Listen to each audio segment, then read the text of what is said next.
Buenas noches. Ante todo, gracias por estar acá. Mi nombre es Roquel Cárdenas, como me presentaron. Aquí estoy con mi hijo mayor, Esteban Francisco. Y bueno, por la gracia de Dios iniciamos. Vamos a pedirle a Dios que sea el que guíe lo que vamos a hacer en esta noche. En el nombre del Padre, del Hijo y del Espíritu Santo. Amén. Padre nuestro que estás en el cielo, santificado sea tu nombre. Venga a nosotros tu reino. Hágase tu voluntad en la tierra como en el cielo. Danos hoy nuestro pan de cada día. Perdona nuestras ofensas, como también nosotros perdonamos a los que nos ofenden. No nos deje caer la tentación y líbranos del mal. Amén. Dios te salve María, llena eres de gracia, el Señor es contigo. Bendita tú eres entre todas las mujeres y bendito es el fruto de tu vientre Jesús. Santa María, Madre de Dios, ruega por nosotros pecadores, ahora y en la hora de nuestra muerte. Amén. Gloria al Padre, y al Hijo, y al Espíritu Santo. En el nombre del Padre, del Hijo y del Espíritu Santo. Amén. Bueno, vamos a tener un tema que definitivamente tiene varios aspectos que quisiéramos desarrollar. En primer lugar, quisiera presentarme un poco.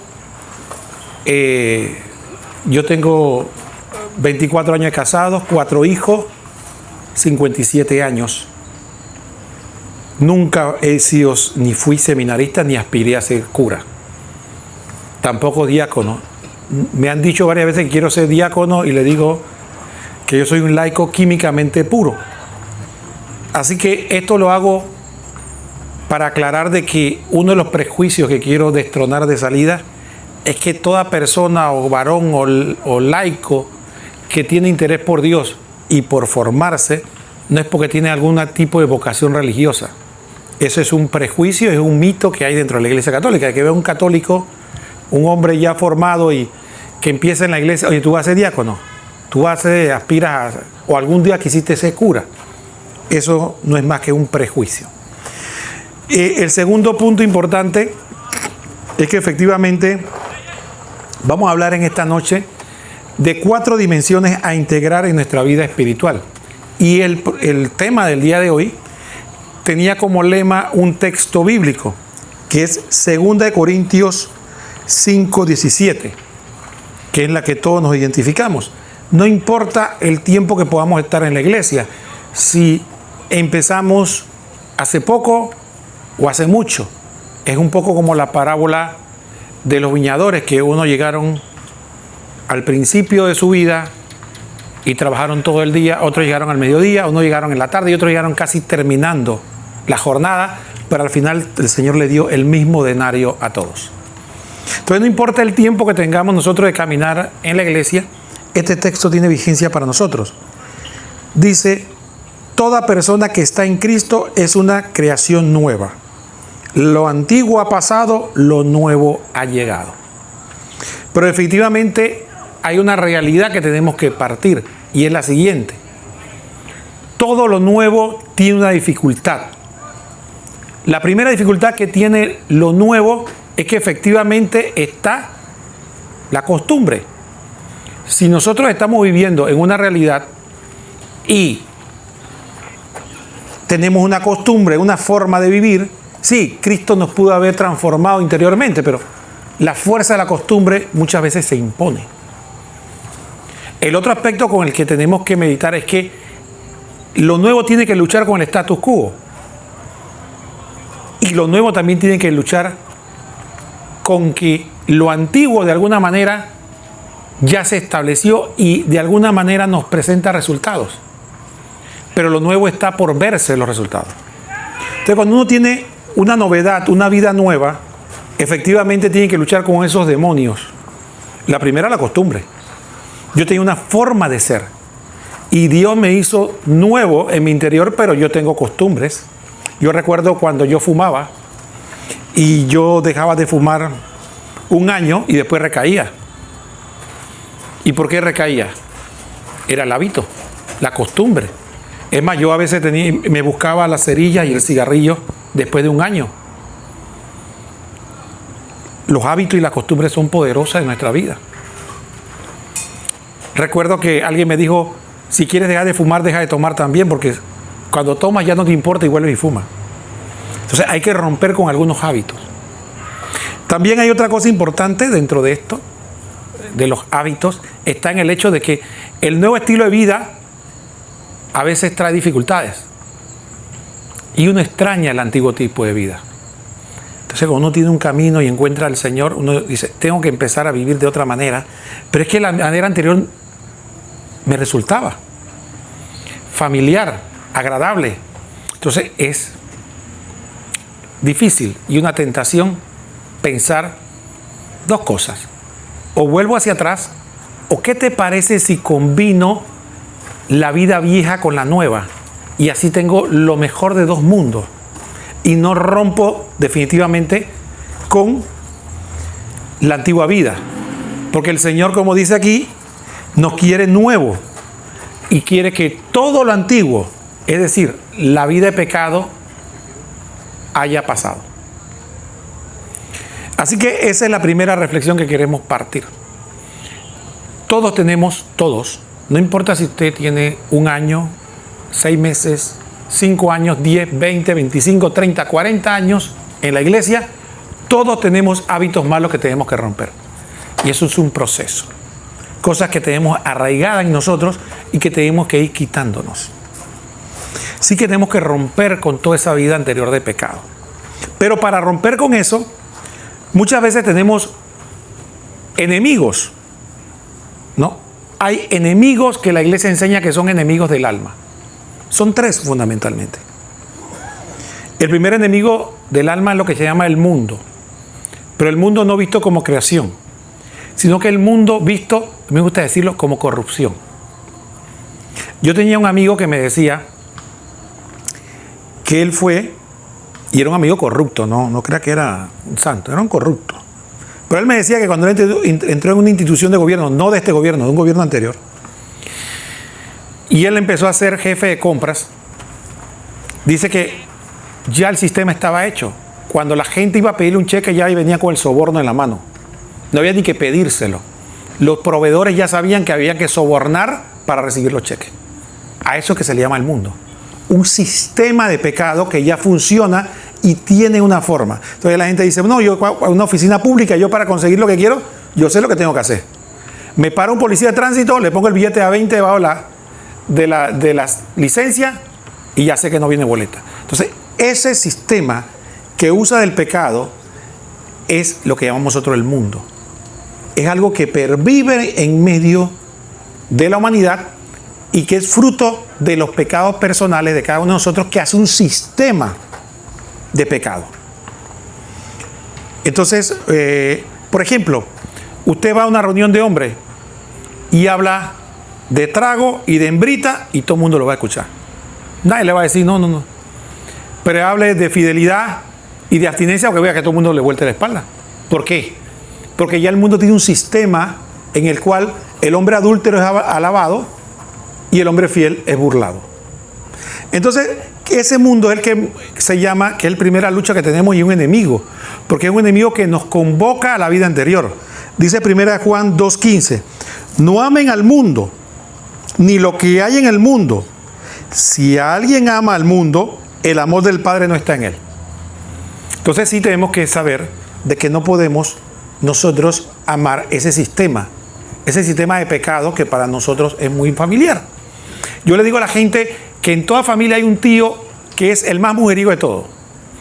Inconscientemente, incluso las mujeres lo alaban. Dice, ay, mi tío ese es tremendo, qué bárbaro. Tuvieras cuántas mujeres tuvo. Y tiene una y tiene otra, es tremendo ese tío. En el fondo es una admiración al pecado. Pero el mundo es así. Y el tío se para a echar de que tal mujer yo la dejé, que la otra, y es hasta aplaudido. Ese es el mundo. Entonces el que ama el mundo y ama eso, entonces definitivamente el amor del Padre no está en él. Entonces hay que hacer una ruptura radical frente a eso. No podemos negociar con el mundo y creer que seguimos a Cristo. El otro enemigo que también nos va a llamar es el demonio. Es un espíritu que realmente generalmente ocurre como en las películas. En las películas generalmente nos presentan a veces las cosas más extremas, porque es lo que llama la atención. Va a haber una película, va a haber un asesino en serie, una familia hiper disfuncional o una situación sumamente exagerada. ¿Por qué? Porque eso es lo que llama la atención. Una familia normal no llama la atención. Igual pasa con el demonio. Cuando van a hacer una película del demonio van a hacerlo de la manera más exagerada posible para que le llame la atención. Pero ese no es el trabajo del demonio. El trabajo del demonio es mucho más simple. El trabajo del demonio es simplemente tentarnos, llamarnos, convencernos, seducirnos, ¿no? Y entonces el demonio no se va a presentar nunca corriendo azufre y asustando, no porque no nos va a poder tentar. Entonces él sabe que si se nos aparece así, vamos a ir corriendo a la iglesia, asustado a pedirle a Dios. Entonces, ¿cómo se va a presentar el demonio? Como un príncipe. ¿Y cómo se presenta un príncipe? Agradable. Es una persona agradable, que nos habla al oído, que nos elogia, que nos alaba. ¿Para qué? Para que rompamos con Dios. El diálogo con Eva y con el demonio es simple y llanamente formidable para presentar eso. Cómo entró en diálogo con Eva y la fue convenciendo poco a poco de que al final el villano era Dios. Dice la palabra 1 Pedro 5:8. ¿Cómo combatimos al demonio? Dice San Pedro, el primer papa. Sean sobrios y velen. Su adversario, el adversario de todos nosotros, el diablo, ronda como león rugiente buscando a quien devorar. Entonces, aquí vemos un ejemplo típico de dos aspectos. El primer punto, el aspecto de estar rondando, buscando quién se descuida. Pero el otro aspecto importante es cómo es la batalla. La batalla contra el demonio no es buscando litros de agua bendita o buscando no sé cuántos kilos de sal exorcizada y cuánta cosa. Aquí la palabra lo dice. Primero hay que ser sobrio. La palabra sobrio significa aprender que los lujos y el gustar o mimar al cuerpo no es el camino para luchar contra el diablo. Por eso es que es tradicional en la iglesia la disciplina. La pereza, el darse gusto con todas las cosas, es un camino directo para que el diablo nos tiente. Entonces sí hay que tener disciplina. Eso de quedarse tanto tiempo en la cama, eso de que todo el tiempo quiero comer lo que a mí me gusta y lo que a mí no me gusta no lo como, cero disciplina, eso es dele al cuerpo lo que quiera, eso es camino directo. Para enfermarse, por supuesto, porque generalmente lo rico hace daño y además definitivamente darle camino al diablo. Por eso es que es importante que sepamos que hay que tener disciplina. Y el otro aspecto es velar. La oración es indispensable. La oración es indispensable. Algunos van a decir, ¿qué oración? La que usted quiera. Liturgia de las horas, el rosario, la oración espontánea, en su casa, en el metro, en el carro, en el Santísimo. Oren, oren, oren sin cesar. No hay momento. ¿Qué es lo único que nosotros necesitamos para orar con Dios? Es querer comunicarnos con Él y dirigir nuestro pensamiento a Él. Eso es todo. Y ya estamos orando con Dios. En cualquier momento, en cualquier circunstancia, en cualquier lugar. No tiene que esperar ponerse una ropa particular, en una esquina particular, en un momento particular, porque muchas veces ni la ropa, ni la esquina, ni el momento llegan. Y nos pasamos todo el día y nunca oramos. Entonces hay que orar permanentemente. Una de las razones por las que caemos es por nuestra falta de oración. Así que para luchar contra el demonio hay que ser sobrio. Y hay que... Ahora, que ustedes miran, ¿qué cosa me recomienda Roquel? Sencilla, hay dos sencillas. Ayuno y el que no puede ayunar, abstinencia. ¿Qué se abstiene? De lo que más le gusta. Sencillo, no se va a morir. Va a fortalecer la voluntad y va a aprender a ofrecerle eso a Dios. Lo que pasa es que yo todos los fines de semana me tomo mi cerveza. ¿Está bien? ¿Qué te parece si te privas un mes de eso, pues? Y se lo ofreces a Dios. ¿Por qué? ¿Porque tiene algo de malo? No. Porque si te cuesta trabajo hacerlo, estás apegado a Él. Y si no se lo puedes ofrecer a Dios, que es lo más grande, significa que es una esclavitud. Ese es el pruebo de la abstinencia. La abstinencia no es privarse de lo malo, la abstinencia es privarse de algo bueno que me gusta tanto que puede ser una esclavitud. Entonces yo se lo ofrezco a Dios para decirle, mira, yo te amo a ti más que esto. Y te lo ofrezco. Y me duele. Y me cuesta. Y cuando yo dejaba de fumar, hasta que yo sentía que el aire me faltaba. Cuando yo decidí dejar de tomar por un tiempo, dejé de tomar durante 16 años. Y no porque era alcohólico y no fui alcohólico, no, fue una gracia de Dios. El primer año era muy difícil. Es más, cuando yo en una fiesta andaba amargado, porque me faltaba el guaro para ser feliz. Entonces sí, hay que aprender a privarse de las cosas. Por amor a Dios, no por disciplina o autofortalecimiento. El segundo aspecto importante de los enemigos es la carne. Fíjense, la carne significa no el cuerpo, sino significa esa tendencia o esa herida que tenemos nosotros debido al pecado original. Díganme ustedes, ¿qué es más fácil? ¿La gula, comer bastante o ayunar? ¿Qué es más fácil? ¿Hablar del prójimo o quedarse callado? ¿Qué es más fácil? ¿Elogiar o criticar? ¿Qué es más fácil? ¿Qué es más fácil? ¿Quemar a la mujer o ser fiel? ¿Qué es más fácil? Definitivamente el pecado no es fácil. Por eso siempre hay un combate. Por eso es que ser bueno es difícil. Y por eso es que ser bueno es para los valientes. Por eso el Señor dijo que el reino del cielo sufre violencia y solo los valientes lo arrebatan. Porque que efectivamente el cobarde se amilana a la primera. Cuando ve que la lucha es difícil, que esto hay que estar permanentemente en cada momento atentos para no caer, cualquiera se acobarda y dice, no volvamos atrás. Como decían los israelitas, volvamos a Egipto. Este desierto está muy duro. Los israelitas cuando iban, como dice, cada vez que había una dificultad, volvamos para Egipto. Bueno, así nos puede pasar a nosotros. Cada vez que decimos que la virtud involucra esto, no, hombre, si yo antes era más feliz. Yo no tenía que estar soportando y luchando con este pecado. Entonces sí, efectivamente, es permanentemente este problema que tenemos que luchar contra. Si usted se promete hoy, dice, hoy no voy a mirar a ninguna mujer y no voy a desearla en mi corazón. ¿Y qué tú crees que el diablo te va a presentar? La más buena, con piernones, pechos afuera, y encima te va a decir, papi, te quiero preguntar algo. Eso es así. Es que esto es una batalla. Tú te prometes algo, el Espíritu te va a ayudar, pero el diablo dice, Señor, permiso, yo quiero ver si te aman de verdad. Échale esta. Entonces, eso es así. Eso es así. Entonces, tenemos que tener... Miren lo que le pasa a San Pablo, que es un santo. Dice, pues bien, sé yo que nada bueno habita en mí, es decir, en mi carne. En efecto, querer el bien, como todos nosotros, lo tengo a mi alcance, mas no realizarlo. Puesto que no hago el bien que quiero, sino que obro el mal que no quiero. ¿Sabe lo que es esa frustración? Que usted se levante en la mañana y diga, hoy voy a ser bueno. Hoy voy a, como el Señor, el Padre me dijo que había que tocar carro y viene un hijo de Dios y se le tira encima y casi y usted dice, Dios lo bendiga, Dios lo bendiga. Lo que le sale del corazón. Usted dice, ay, charla, no he terminado de salir de la casa y ya. Bueno, el querer lo bueno está, pero muchas veces nosotros no lo tenemos. Entonces sí, tenemos que luchar contra el demonio, contra el mundo y contra la carne. Entonces hay una batalla.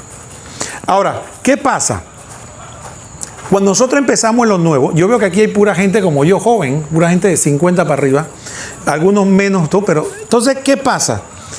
Lo que tenemos más de 50 recordamos cuando había teléfonos que no eran de estos tipos de teléfonos que tienen aplicaciones, ¿no? A mí no me gusta el término teléfono inteligente, no me parece correcta, porque no son inteligentes, simplemente procesan información.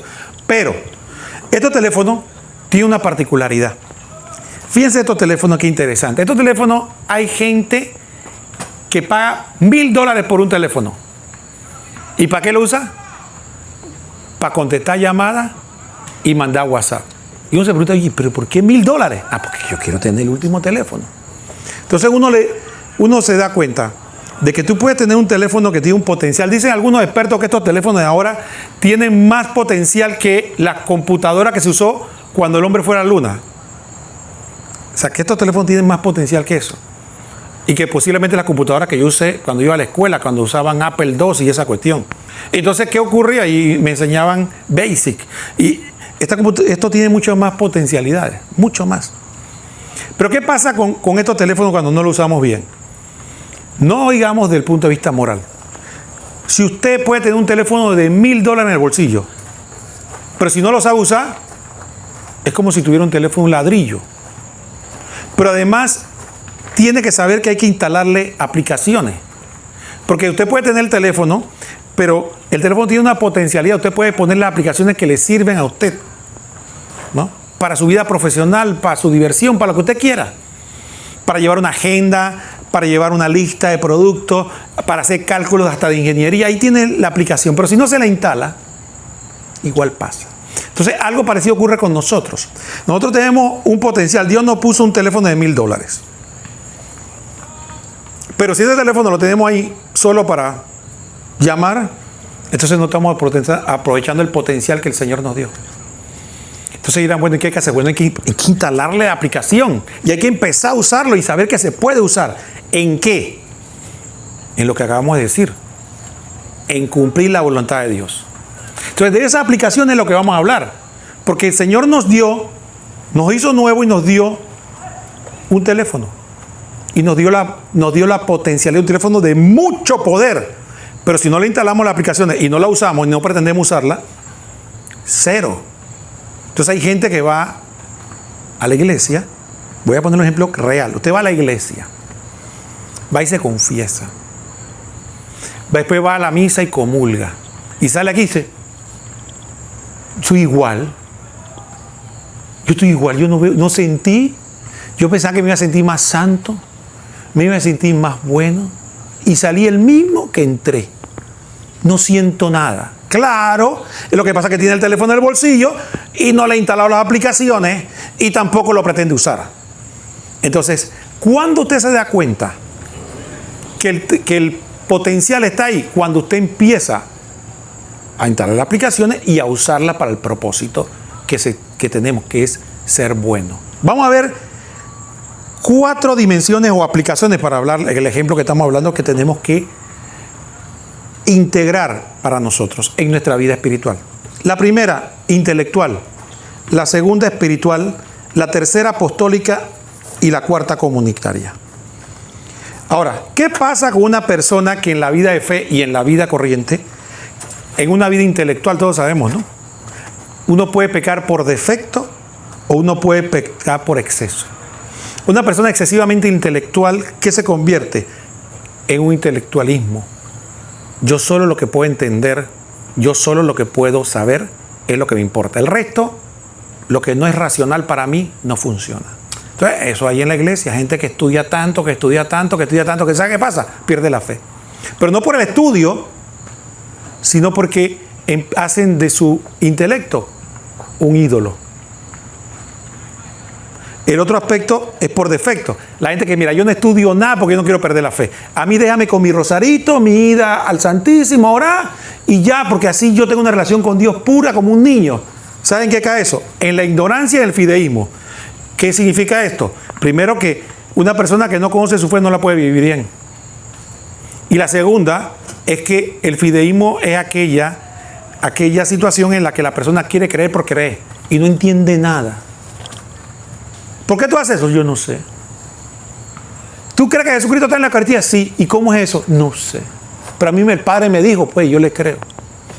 Eso es como el agua, como la casa sobre la arena.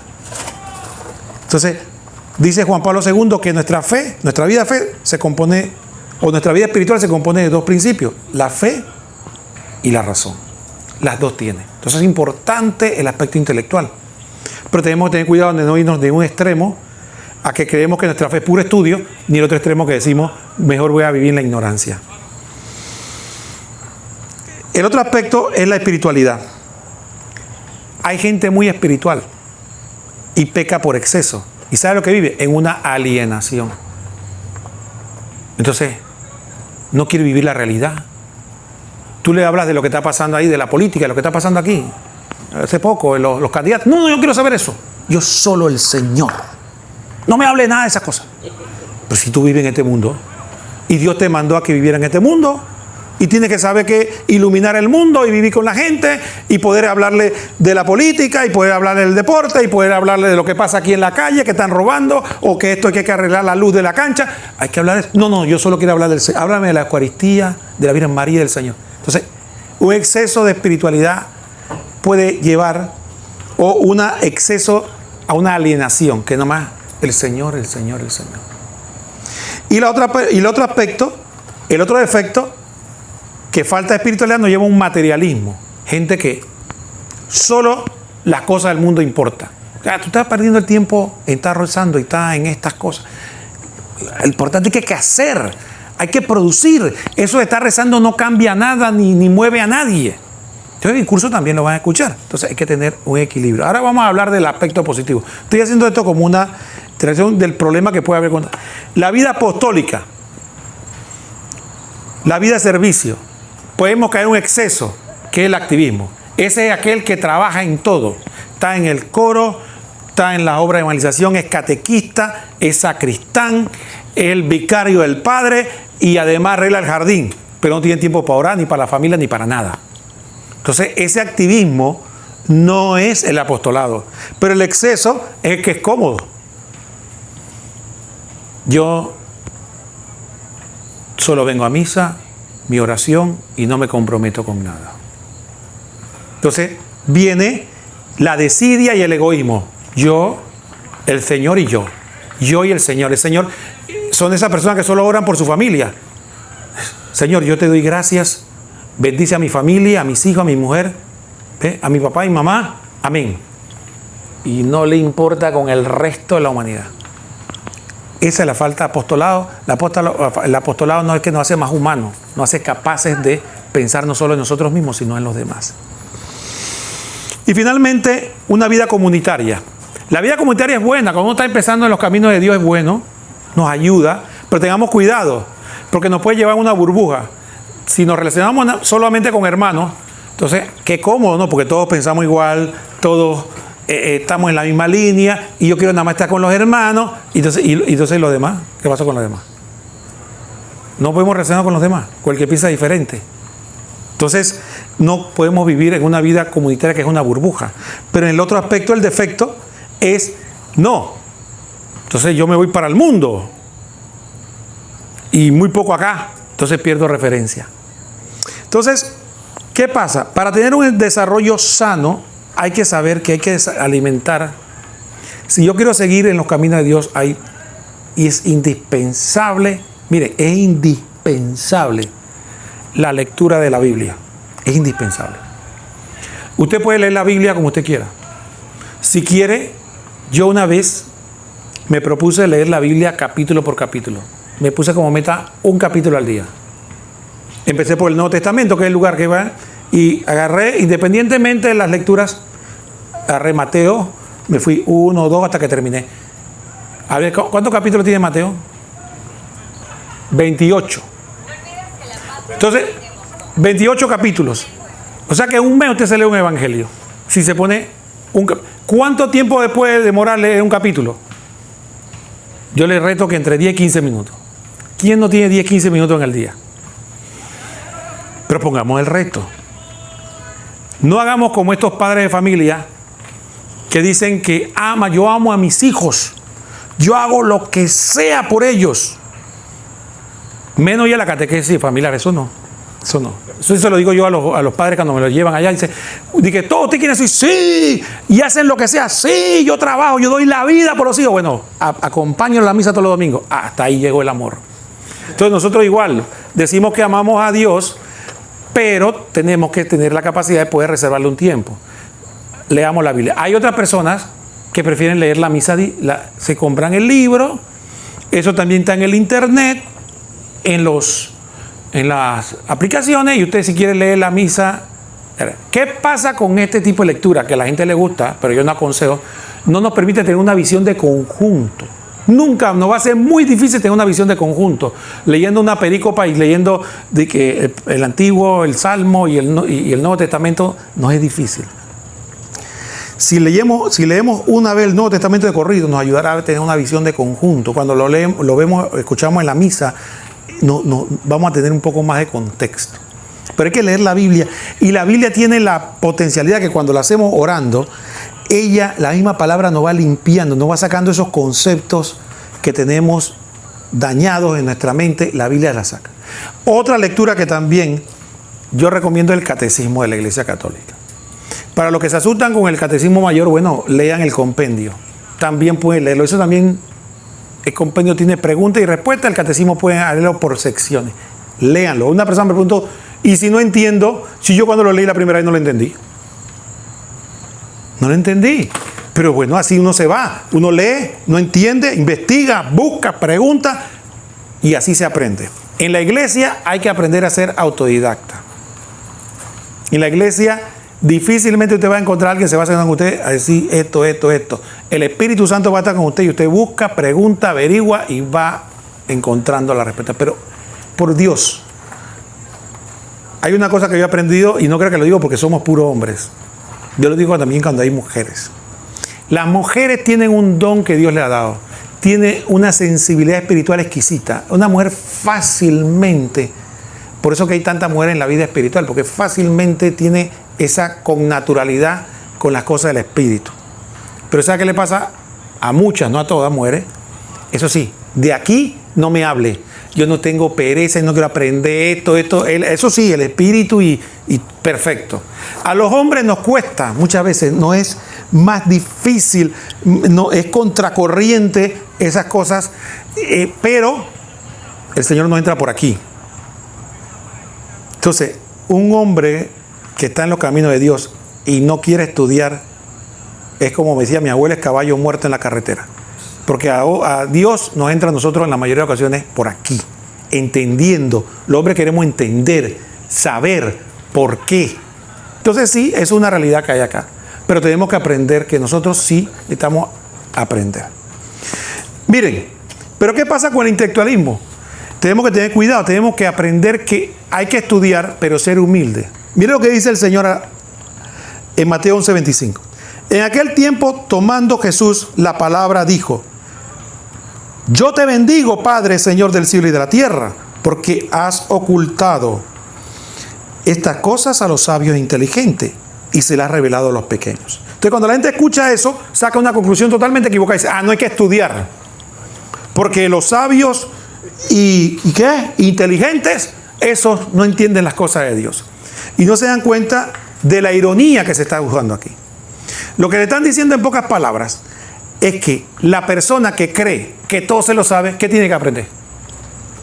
Nada. Si yo tengo tal orgullo intelectual que a mí nadie me tiene que explicar nada, yo soy el que tengo que explicar a todo el mundo qué voy a aprender. Ni de Dios aprendo nada. Y la persona que siente que no tiene nada que cambiar, ¿qué va a cambiar? Nada. Si yo soy perfecto, yo jamás me equivoco, entonces no tengo nada que convertirme en mi vida. Entonces esos son los sabios, los entendidos. Aquel que no tiene nada que cambiar y aquel que no tiene nada que aprender. No el que estudia, pero el que estudia de verdad aprende que le falta mucho. Cuando empieza a entender y dice: oye, pero qué barbaridad que yo pensaba que yo sabía, qué bárbaro, cuánto me falta. Entonces esa es la humildad del que puede aprender de Dios y dice: Señor, yo no sé nada, yo quiero que tú me enseñes, que yo quiero aprender, yo tengo que cambiar muchas cosas en mi vida. Entonces el peligro de estudiar es no convertirse nunca en un sabio y un entendido. El aspecto espiritual, miren, nosotros los hombres en general, porque hay hombres haraganes, pero yo sé que ustedes no son así. En general nosotros, y los que estamos casados sabemos lo que es esto. Cuando tú llegas a la casa, ¿qué tiene la mujer? Una lista de problemas. Dice, cuando tú llegas a la casa, no, bien, se están riendo. Bien. Tú me entiendes entonces. Tú llegas a la casa y la mujer tiene una lista de problemas. ¿Y qué tiene que hacer el hombre? Espérate, cálmate. Hace un plan. Y decir, bueno, esto lo hago mañana, esto lo vamos a ver. Yo voy a ver, déjame pensar esto para ver cómo lo resuelvo, y esto también. Y después vienen los hijos. Pero papá, y esto. Entonces los hombres somos O hemos aprendido mucho a tener un plan. Hay que tener un plan en el trabajo, hay que tener un plan en la casa, hay que tener un plan. Bueno, ¿qué les parece si hacemos un plan de vida espiritual? Nosotros no podemos tener nuestra vida espiritual al garete. ¿Qué pasa con muchas veces en nuestra vida espiritual? Que nosotros no nos ponemos ninguna meta. ¿Qué les parece si nosotros nos ponemos un plan? ¿Qué significa ese plan? Bueno, ¿qué voy a hacer espiritualmente diariamente? Yo me comprometo, Roquel Cárdenas se compromete a leer un capítulo de la Biblia. En la mañana voy a hacer esta oración. Al mediodía voy a hacer esto. Y en la tarde voy a hacer esto. Ese es el día. En la semana, ¿qué voy a hacer? En la semana me comprometo a ir a misa. ¿Qué otra cosa? ¿Tendré tiempo de ir al Santísimo? Bueno, sí, una vez a la semana. Al mes, ¿qué voy a comprometer? Bueno, al mes me comprometo a esto. Y vamos poniendo, encajando en un plan, ¿qué yo quiero hacer con mi vida espiritual? ¿Sabe para qué sirve eso? Para que podamos confrontarnos. Porque cuando termina la noche, uno puede decir, ¿qué de esto que cumplí? Nada. O nada más hice esto. Entonces se dan cuenta de lo que les falta. Pero mientras no tengamos un plan, nunca nos vamos a conformar. La vida espiritual, hermanos, no se trata de emoción. La vida espiritual se trata de disciplina. No, que el Señor me va a dar un gozo de repente, que el Señor me va a dar un estímulo, que el Señor me va... Claro que sí. Claro que sí. Yo les puedo garantizar eso, que el Señor bendice, que el Señor da riqueza, que el Señor da todo eso. Pero para relacionarnos con Él, requerimos de disciplina. Fíjense que la historia de la iglesia está llena de eso. La orden religiosa, lo que la vida de sacerdotal, la vida... Disciplina. Y no creamos, entonces, eso no mata el amor, sino al contrario. Eso demuestra el amor. Entonces, ¿cómo nosotros le demostramos el amor a nuestros hijos? Viviendo el acaso. No, nosotros le demostramos el amor a ellos teniendo un orden. Hay un orden para todo, y le enseñamos ese orden a ellos de cómo vivir, y le enseñamos que nosotros tenemos un orden, y nos ponemos nosotros mismos ejemplos. Mira, hijo, estudia, porque mira, yo tuve que estudiar, mira que hay que trabajar, mira que hay que ser disciplinado. Eso, ¿y cómo es que? Eso es amor. Entonces, para con Dios es lo mismo. Hay que tener disciplina, hay que tener un plan de vida. Además, hay que tener vida sacramental. Yo escucho gente, y con el respeto de algunos movimientos, que de repente se confiesan una vez al año. Bendito sea Dios. Usted sabe lo que pecamos en un día. Y usted sabe lo que es el pecado en nuestra vida. Es como una hemorragia interna. Cuando usted tiene una hemorragia interna, usted se ve exteriormente bien, pero por dentro se está muriendo. A veces cuando se dan cuenta ya, cuando se desplomó, se murió. No es que tenía una hemorragia interna, no me dimos cuenta. Igual pasa con el pecado. El pecado nos va desangrando la vida espiritual, nos la va desangrando, y usted se pasa tranquilo. Un buen día, ¿cómo se da cuenta? Un buen día viene un domingo feliz a la misa. El segundo domingo no me gustó mucho la homilía. El tercer domingo, aquí hay gente rara, por eso es que no me gusta. Y el cuarto domingo ya no voy a misa. ¿Qué fue? No fue la gente, no fue la homilía, no fue el padre, fue el pecado que te fue minando. Yo le digo a la gente, a las parejas sacramentadas, por supuesto, que están casadas, le digo, ¿están peleando? ¿Cuál es el primer remedio? Dialogar. No sé qué, no, vayan a confesarse. Porque el 99% de las peleas entre parejas es egoísmo puro. No es otra cosa, se lo digo yo que tengo 23 años casado, es egoísmo puro. Cuando la pareja se confiesa, Dios le da una luz y le hace ver lo que no vemos cuando estamos pecando, nuestra propia culpabilidad en el asunto. Si la confesión es importante, los sacramentos, la comunión es importante.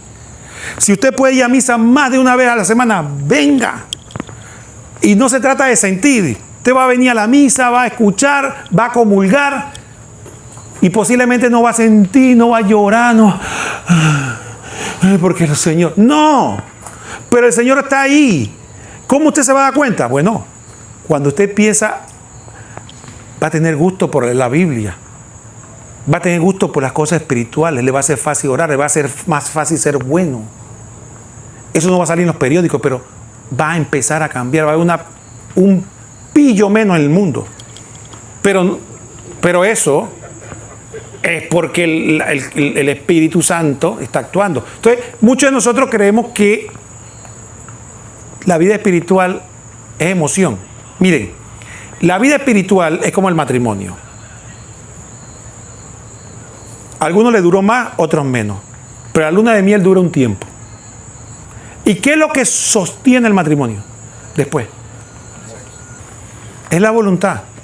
Porque al final, yo me casé con una mujer cuando tenía 29 años. Ahora tiene 53 años. No es la misma mujer. Ni yo soy el mismo hombre. Ni es la misma energía, ni es la misma belleza física. No es nada. Porque amar es una decisión. Le voy a contar algo. Fíjese que usted ha hecho una pregunta interesante. Todo es contexto de la vida. Hay gente que añora sus 20 años.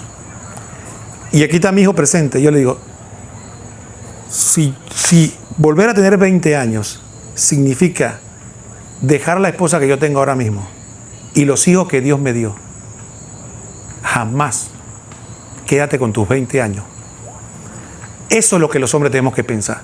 El don que Dios me dio, lo que yo tengo ahora, yo lo voy a sacrificar por tener 20 años insensatos, 20 años en lo que yo no reflexionaba, 20 años donde yo no sabía ni lo que quería, porque estaba joven y porque aguantaba mucho ron y no me caía cuando y bailaba muchas noches. Yo no voy a cambiar ninguno de mis hijos, ni mi esposa, ni la vida que yo he logrado.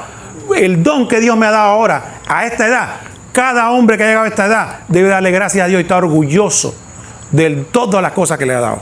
Y si usted se pone a pensar, nosotros muchas veces, sin darnos cuenta, le transmitimos un mal mensaje a los jóvenes. ¿No? ¿Por qué? Porque yo veo que yo tengo 57 años. Cuando la gente llega ahí, yo veo mujeres que tienen 60 y están en la parque. Yo soy joven. ¿Qué joven de qué? ¿Hasta cuándo uno está joven? No, entonces le estamos diciendo a los jóvenes que llegar a nuestra edad es una desgracia. Igual pasa con el trabajo. Del trabajo a la casa diciendo, qué desgracia. Ay, cómo estoy cansado. Ay, ¿cuándo será el día que me jubile? Este trabajo es una... ¿Qué para pensar los hijos? Que el trabajo es una desgracia. Que el trabajo es una miseria. ¿Para qué yo quiero trabajar? Pero si usted mismo se lo enseñó. Usted no le dijo, se la pasó hablando mal. Igual se la pasaba hablando mal del matrimonio, que el matrimonio es una desgracia, que vivir con una mujer es una miseria, que uno vive esclavizado. Entonces cuando el hijo dice, no me quiero casar, dice, pero si tú mismo se lo dijiste toda la vida te la pasando diciendo que el matrimonio es una desgracia. Entonces, ¿qué se va a querer casar? Entonces, muchas veces menospreciamos la edad, menospreciamos el matrimonio, menospreciamos el trabajo. Y entonces las nuevas generaciones terminan degradando eso porque lo oyeron en nuestra boca. Trabajar es una esclavitud, yo no quiero trabajar. ¿Casarse para qué? Para vivir miserable como tú, que te la pasaste quejándote de mi madre. ¿Y para qué? Entonces, tenemos que tener cuidado con eso. Pero volviendo al tema, teníamos que decir el plan de vida. El otro aspecto, los sacramentos. La oración personal y comunitaria. Mire, hay que tener oración personal. Ya lo hablamos. Pero la comunitaria, si es posible, tengan un grupo de oración. Si no es posible con los hermanos, el mejor grupo de oración es con la familia. Les voy a contar algo. Ustedes tienen una gran ventaja, porque ustedes son hombres, y generalmente los hombres son los que más se resisten en la casa a orar. Aunque ustedes pueden tener una mujer que se recita, pero es más difícil que se recita si el hombre dice, vamos a orar. Es más difícil. Pero aunque ella se resistiera, empecemos. ¿Cómo empezamos? Bueno, vamos a poner el peor escenario. Que los hijos no quieren, que la mujer no quiere. Entonces, vamos a orar. Entonces, está bien, si esa gente no quiere, por lo menos reúnalo y diga, bueno, pero por lo menos vamos a hacer un Padre Nuestro, pues. Todos los días y nos reunimos y hacemos un Padre Nuestro, aunque sea, ¿qué tomo el Padre Nuestro? No, que tengo que estudiar, que tengo que ver televisión. El Padre Nuestro. Háganlo y el Señor hace la obra. Pero sea perseverante. Ahora, si la gente quiere orar más, bendito sea Dios. Mira, si hay una casa bendecida, es una casa que ora en familia. Si se reúnen todos los miembros y oran en familia, esa es una bendición enorme que tiene la casa. No hay mejor grupo de oración. Pero también tiene la opción del grupo de oración entre hermanos que se pueden reunir, pero es importante la oración comunitaria. Y si vamos a poner el caso de que inclusive están los hijos rebeldes, la oración en pareja también es una bendición.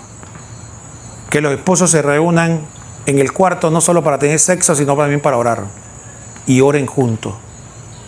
Eso es una gran cosa.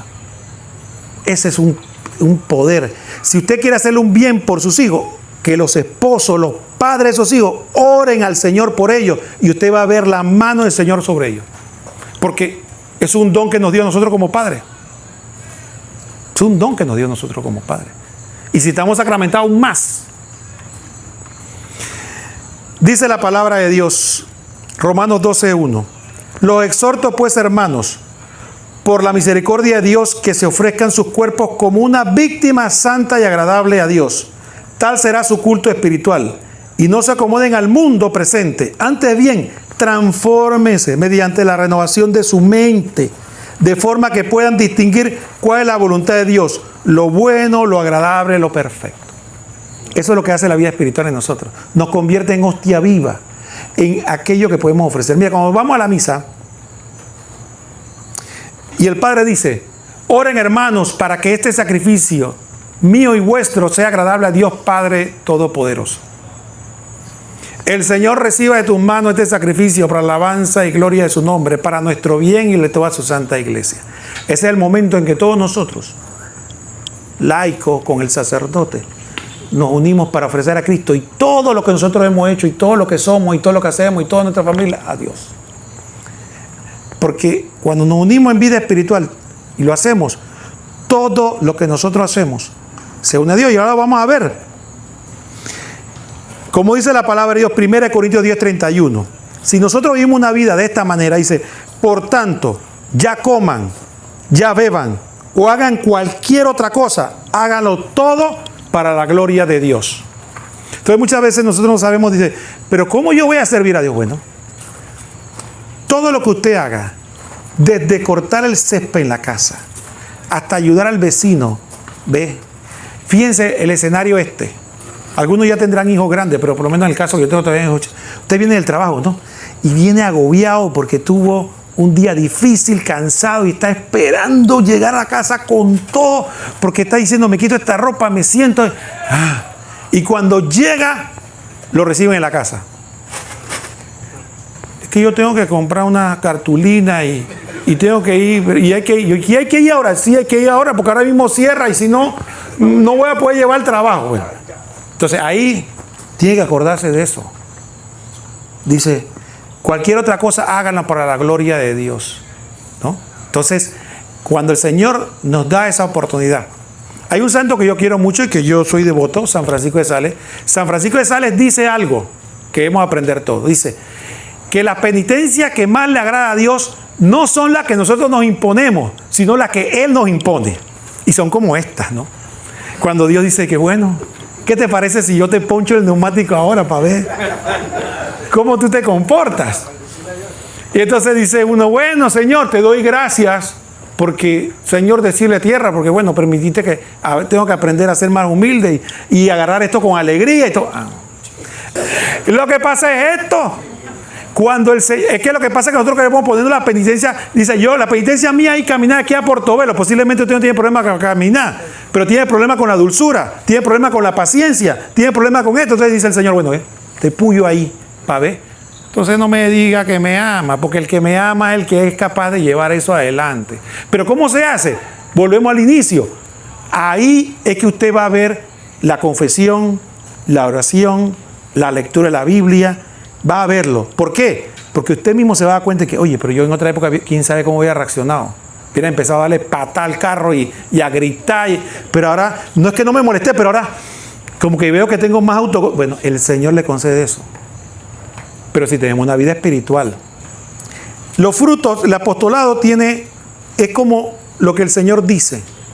Si nosotros somos un árbol y no damos fruto, el fruto del apostolado. Entonces dice el Señor, tenía un árbol ahí plantado, tenía puras hojas, hortelano, perdón, es la palabra. El hortelano llegó allá y dice, mira que esto es nomás hoja. ¿Y los frutos? Córtalo. Dice, no, vamos a hacerle un alrededor, vamos a ponerle abono y voy a echarle agua y darle un año más para que dé fruto. Bueno, si no da fruto, lo cortan. Bueno, entonces, si nosotros no damos fruto, es decir, y el fruto mucha gente piensa, sí, yo sé, es venir aquí o el barril de la iglesia del Padre. No, fíjense en esto. Primer fruto es en la vida ordinaria. Nosotros no podemos ser luz en la parroquia y oscuridad en la calle. La primera fruto es la vida ordinaria, el trabajo y la familia. Usted y yo tenemos que ser trabajadores modelo. ¿Por qué? Porque nosotros no trabajamos para la empresa que trabajamos, nosotros trabajamos para Cristo. Entonces, nosotros tenemos que, la santidad se tiene que reflejar en la capacidad de poder hacer la cosa con la mayor perfección posible. No como aquellos que están atendiendo una ventanilla, aquí tienen al Sagrado Corazón, aquí tienen a la Virgen María con un radio y... Señora, pero ahora comiendo empanada. Y después va a empezar a rezar y no atiende al prójimo. Y cuando lo atiende con grosería. Y dices, pero yo tengo aquí el Sagrado Corazón y fui al retiro de no sé quién y fui allá a San Juan Evangelista y ya estaba rezando en la hora santa, pero no tengo caridad con el prójimo, no trabajo, no me importa. Pero soy santa. Entonces, si no tengo vida ordinaria, no tengo. Y la vida de la familia. Todo esto que hemos comentado. Miren, nosotros somos hombres aquí. Si la mujer no está contenta que yo vaya a la iglesia, no estamos teniendo fruto. La mujer tiene que estar contenta. Ese es nuestro trabajo. Este es nuestro trabajo, que la mujer esté contenta. Y entonces la mujer, miren, póngase en el lado contrario. Que la mujer sea la que vaya a la iglesia y usted no vaya. Y esa mujer viene acá y te hace la vida imposible, no te cocina, se la pasa con el cura, no te atiende. ¿Qué tú vas a decir? ¿Esa iglesia qué te sirve a ti? Eso es lo que le vas a decir. Entonces al revés, tú vienes a la iglesia y la mujer, usted no ha cambiado, usted me trata igual. ¿De qué te ha servido la iglesia? Entonces es una realidad. No lo busquemos allá, cosas etéreas. Ahí está el fruto. Pero ¿cómo obtenemos ese fruto? Si no lo proponemos, Dios nos dio el celular, nos dio la aplicación. Si la usamos, los resultados se van a dar.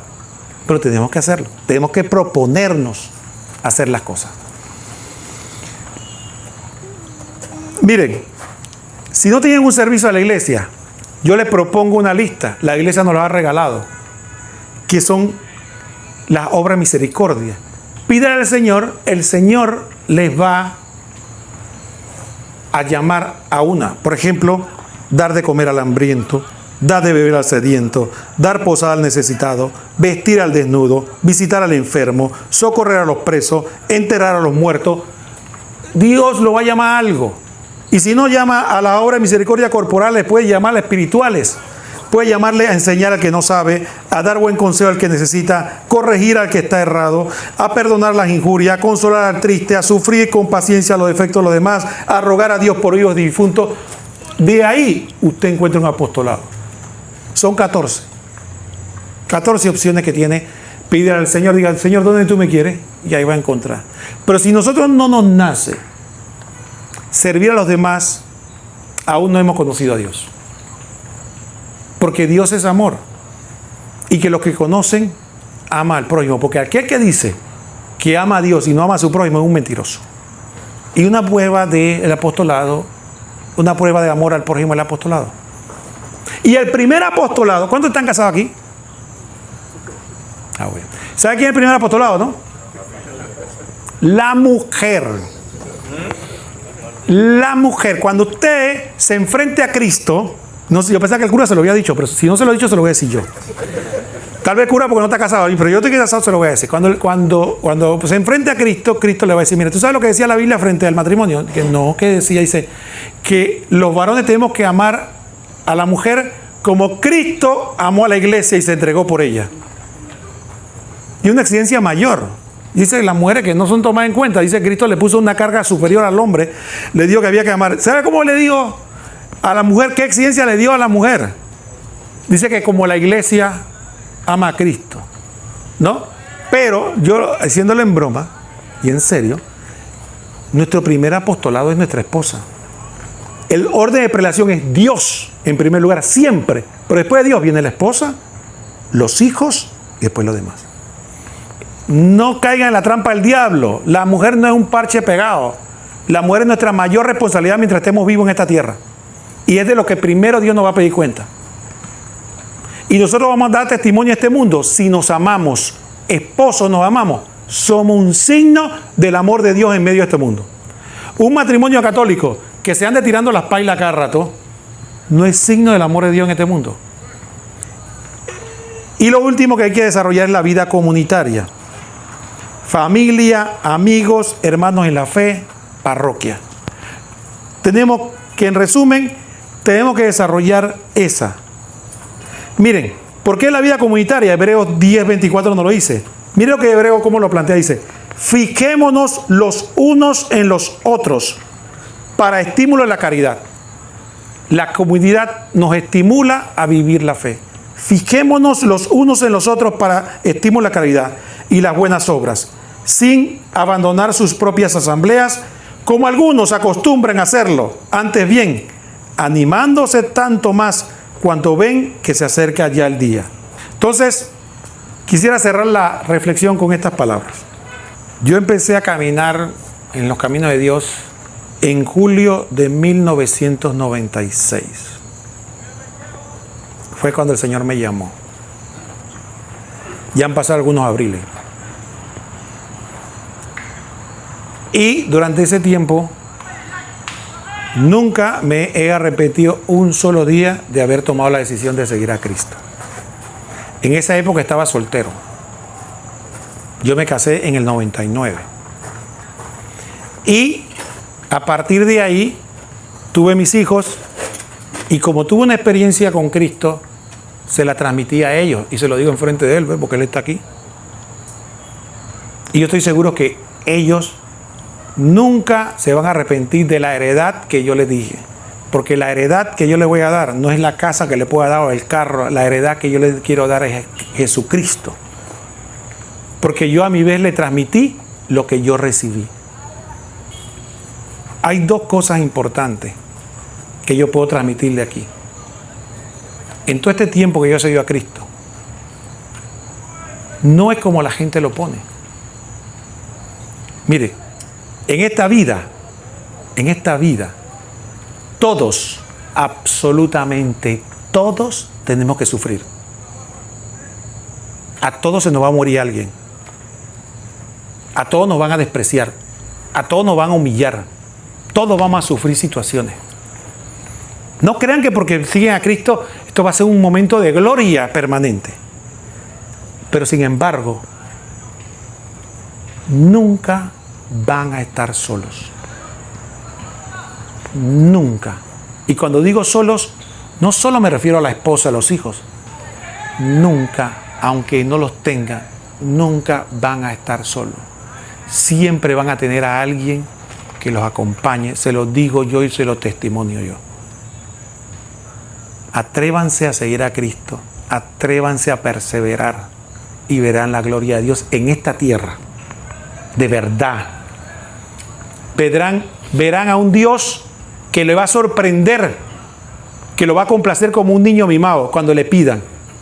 Pero también verán a un Dios que los va a disciplinar y los va a someter a humillación para que se den cuenta de que no eran tanto como pensaban.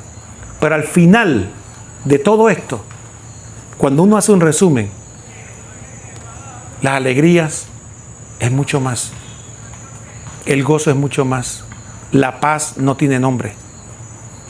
Entonces, no es que yo vengo aquí a venderle flores. Decirle que ahora que siguen a Cristo no va a pasar nada. Pero sí le puedo garantizar que vale la pena seguir a Cristo. Yo, durante este tiempo, estos 27 años que tengo de estar con el Señor, en los últimos años, yo hago esto a tiempo y a destiempo. Por una razón. No porque me paguen, ni porque me conozcan, sino porque, aunque no los conozca, aunque no sepa su nombre y dónde vive, yo quiero que usted tengan o encuentren el tesoro que yo encontré. Y se lo estoy ofreciendo gratis. Yo no quiero que me den las gracias. Yo no quiero que me den nada material. Lo único que yo quiero es que usted se den la oportunidad de encontrarse con Cristo y abrirse a Él. Y como dice Gálatas 5:1, para ser libre nos libertó Cristo. Manténganse pues firme y no se den oprimir nuevamente bajo el yugo de la esclavitud. Gloria al Padre y al Hijo y al Espíritu Santo. Como era en el principio, ahora y siempre, por los siglos de los siglos. Amén. Muchas gracias por tu atención. Ha sido una bendición estar con ustedes.